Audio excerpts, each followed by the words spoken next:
are some books that have a reputation for being just so good that are really above the rest. And some of these books earn this title, some of these books don't. Today we're going to talk about the ones that have earned the reputation and that live up to the hype and that truly transcend what it means to read, what it means to experience life through the form of literature. So, yeah, here's a list of books.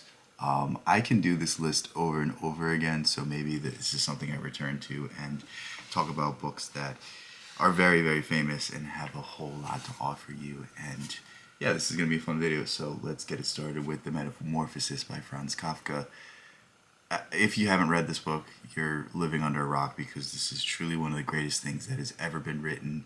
I can promise you, anyone that's read this will probably say, at the very least, it's a very weird tale. At the very least, it's a very unique tale. And perhaps that's what Kafka's best at, because Kafka is able to create a world that is so bleak, that is so absurd, that it kind of makes you look at the world in a different way, makes you see things in a more Carlin-esque way, that the world is crashing down around you and all you can do is laugh and all you can do is smile. But The Metamorphosis isn't really on the level of Kafka's other works, in the sense that Kafka has like a wicked sense of humor, and there's not really that much humor in this work.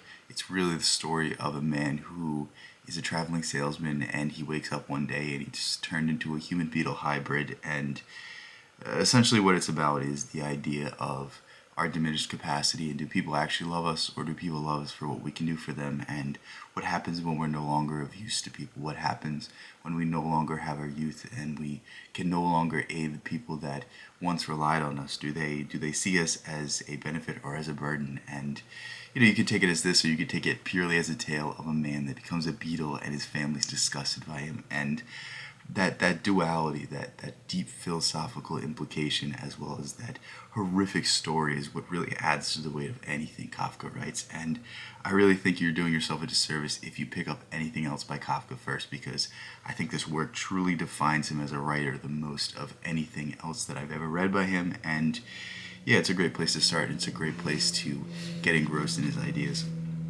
The next thing that I feel like really lived up to the hype is Blood Meridian. The things I heard about this book were that it was extremely brutal, it was extremely graphic, but there was something underlying it, that there was some aspect of the West, there was some aspect of life, and there was some aspect of truth in it. And the way I can easily describe Blood Meridian is 50% is Cormac McCarthy describing the West, and the other 50% is the most brutal story of Victor's history, the most brutal story of what it took to conquer the West.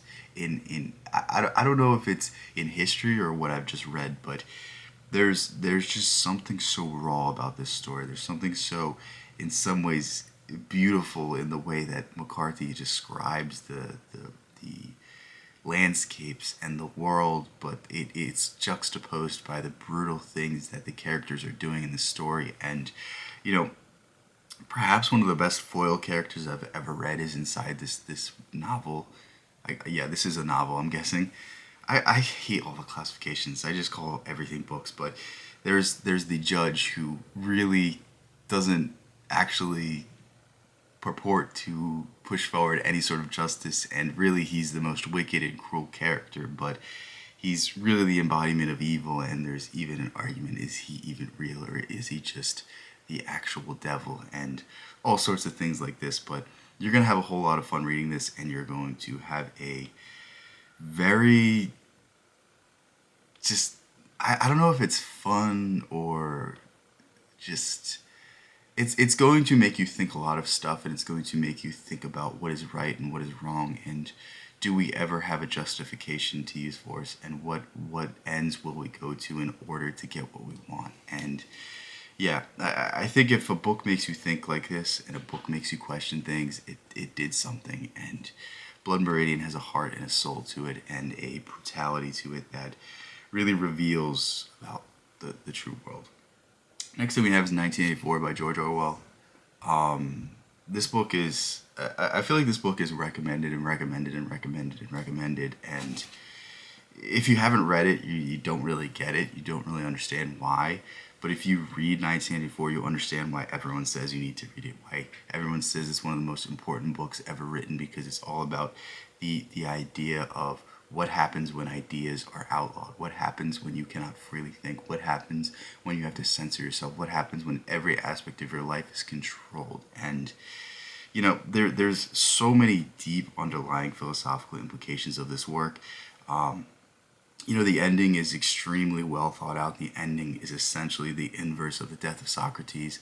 I've talked about this previously. I don't feel like spoiling it right now. I really just urge you to pick this book up. But if you don't read 1984 at some point in your life, then you're really doing yourself a disservice, because it's really about the impending, thing that we're going to face at some point of the ideas of censorship, the ideas of what happens when you cannot freely think for yourself, what happens when you're imparted ideas instead of coming up with the ideas for yourself. And there's just so much to this work, and there's just so much depth, and I really promise you that Orwell really crafted something that's unlike anything else I've ever read, and perhaps one of the most important books to ever read in your life. And yeah, it certainly lives up to the hype. Next thing we have is Man's Search for Meaning. This is a book that you see talked about, especially in like the self-help, self-improvement space, and you're like, it can't be that good. It can't be life-changing, but in fact it is. This is one of the most inspiring works you'll ever read, and if you've ever felt like life is hopeless, I really urge you to pick this up, because Viktor Frankl has some of the greatest outlook on life that you will ever find in anything in the written format. And what really makes you put down everything, what really makes you put down all of your judgments and everything and all this woe is me mindset, is you read this book, and Viktor Frankl was in some of the worst conditions in human history. He was in the, I have to say this and dress it up, it's kind of crazy that I can't talk about history, but he was in the 1940s work camps, we'll say. That's you can infer what I mean from that, but essentially he was forced to work against his will, and he was still able to find a hope. He was still able to find some little bits of happiness. He was still able to have some sort of appreciation and gratitude, and he had a purpose. And his really defining thesis of this work is that if somebody gives up hope, if somebody doesn't have a purpose, then you have no point to live. And the people that lived and the people that died, where the difference between the two was the people that survived had a purpose, had a sense of fulfillment, had a sense of hope, and the people that did not make it were the people that had given up the light at the end of the tunnel. And yeah, it really puts things into perspective, because you can talk about how horrible your life is, and you could say all of these things and that there's no reason to keep going, but then you see someone experiencing some of the worst of humanity, and you see them looking up and smiling. You see that, well, I don't know if smiling, but metaphorically smiling, metaphorically pushing through, metaphorically keeping on going, because you know what? If somebody's going to tell the history of this point, I want it to be me. I want every experience that I'm going through right now to build me into the person that I can be in the future. And essentially what you get from Frankl is that he used all of his experience and he turned it into a successful psychology career, and he turned it into healing people that had gone through a lot less through his experience, and he really turned the negatives that he went through into a positive, and to this day inspires generations upon generations of people. Next thing we have is Fictions by Borges.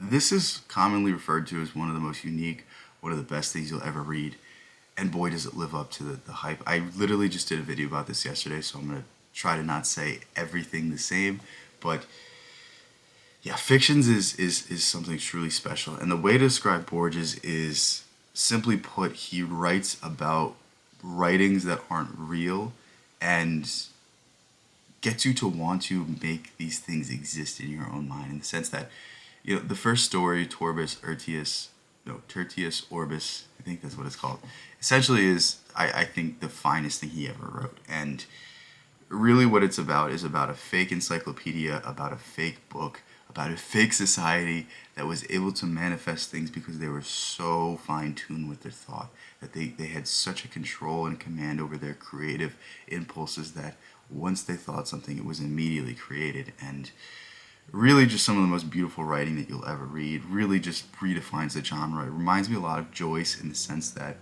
it's so experimental, but Joyce is experimental in the sense that it's meant to not be understood. It's meant to track the shiftiness and the difficult aspect of consciousness, and how it's very difficult to ever get a grasp on any one universal truth. But Borges does it from a place of appreciation instead of a place of confusion. He does it in the sense that I want to explain the dream. I want to map the dream. I want to, use the idea of a labyrinth and use it to explain the thing that we call life, instead of Joyce just trying to piss off the reader and very much confuse them. And yeah, that's really all I have to say about this, but I really urge you to pick it up. Fictions is one of my new favorite works, and Borges is one of my new favorite writers.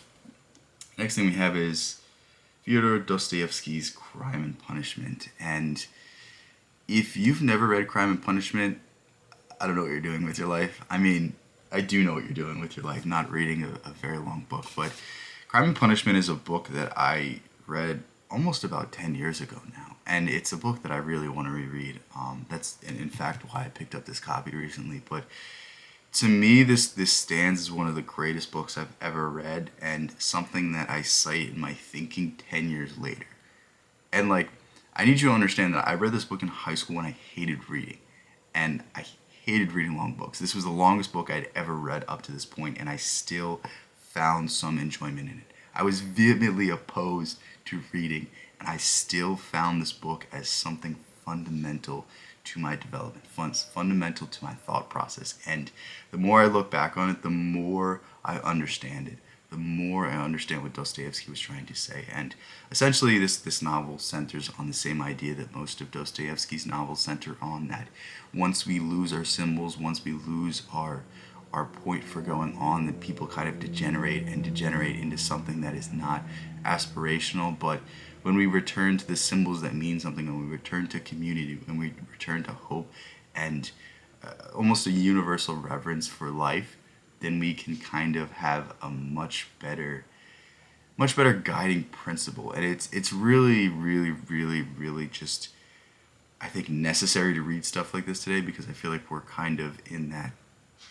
stage that Nietzsche warned us about, that what does man do when God is dead? What does man do when symbols mean nothing, and we are meant to replace these symbols, but we don't have anything that is as aspirational as them? And Dostoevsky takes the opposite answer to Nietzsche, but yeah, just overall a very, very good book.